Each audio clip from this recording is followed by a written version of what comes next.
As today we talk about how can you fix this problem or know how you can do that on your Harry Potter Hogwarts app. So all you have to do, so you just click here on settings, click on it here.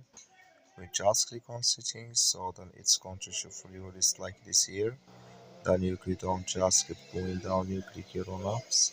Come to apps, and here you're looking for Harry Potter Hogwarts app.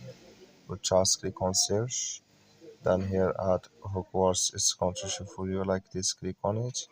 So then it's going to take you to this list. Click on for stop. Click on OK. Then you go down. Just click on storage. Come to storage list here. Just click on clear cache. Then all you have to do. So you just go to your Play Store. Click on it here. And here you search for Harry Potter Hogwarts. It's going to show for you like this. You will find the update here. Click on it and it's going to work with you. That's all you have to do. Thank you for watching. Don't forget to support us by liking.